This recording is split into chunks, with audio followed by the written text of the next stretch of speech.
Kutoka kaunti namba ya 25 tuelekee kaunti namba 40 ambapo shirika la kupambana na matumizi ya bidhaa za tumbaku humu nchini linahofia ongezeko la matumizi ya mihadarati na pombe miongoni mwa vijana na wanafunzi katika shule mbalimbali eneo la Magharibi, huku shirika la kupambana na matumizi ya vileo na kada kwa ushirikiano na maofisa wa usalama nchini wakijikakamua kuona matumizi hayo yanathibitiwa. Kaunti ya Busia imeweka mikakati ya kukabili matumizi ya mihadarati na pombe haramu.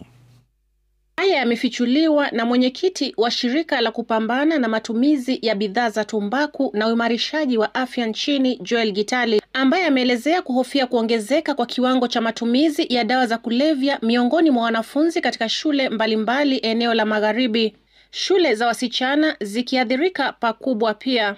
Na lazima tujaribu vile tunavyoweza ili tudhibiti matumizi ya tumbaku katika nchi yetu pamoja na pombe. Hivi ni vitu viwili ambavyo watu huanza kwavyo halafu wanaendelea mpaka wanaingia katika uraibu wa hali ya juu. Gitali amewataka wabunge kutilia maanani baadhi ya sheria ambazo zimewekwa ili kudhibiti na hata kuondolewa kabisa kwa baadhi ya bidhaa za tumbaku, huku akiwakashifu baadhi ya viongozi wanaotumia mtandao kueneza maadili mabaya wakijihusisha na bidhaa haramu na mihadarati. Hapa unakuta hata profesa mzima amesimama anazungumzia uzuri wa bangi, uzuri wa pombe. Unaona mtu mwingine hata seneta amesimama anasema yeye alisomea pombe haramu, kwa hivyo lazima pombe hii iendelee kutumiwa. Kuna zile sheria ambazo zinastahili kuhakikisha ya kwamba bidhaa hizi zinadhibitiwa na hata kuondolewa kabisa katika nchi yetu, na sheria hizi hazizingatiwi vilivyo.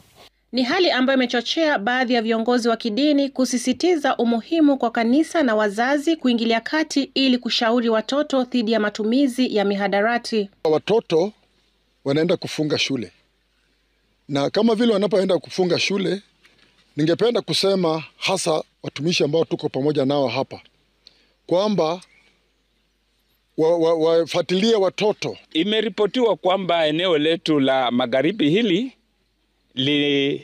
limeingiliwa na hali ya watoto kuingilia mambo ya mihadarati, mambo ambayo hatukuwa tunayajua. Hasa wachungaji wa makanisa watilie mkazo kufundisha watoto nidhamu.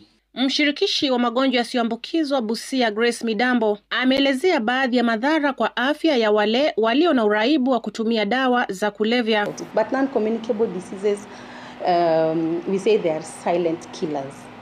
They kill you silently, and that's the danger with them. By the time they overtake the infectious diseases, it will be a pandemic. It will be very costly for the governments to address it, to treat people. Prevention is cheaper than when it will come to treatment. Hata hivyo, Midambo amefichua kuwa licha ya eneo la Magharibi kutajwa kuwa na kiwango cha juu cha matumizi ya mihadarati, kaunti hiyo imeweka mikakati ya kudhibiti matumizi ya mihadarati. We are being supported by WHO to do community sensitization on negative effects of tobacco.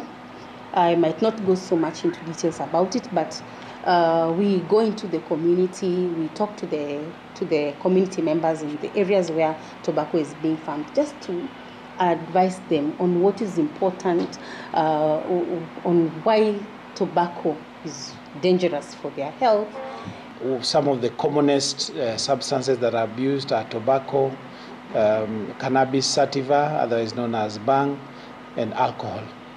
All types of alcohol, including the illicit ones. The abuse is rampant in this county, and as we know, these things have an effect over time. Jane Cherotich, Runinga ya Citizen, Busia.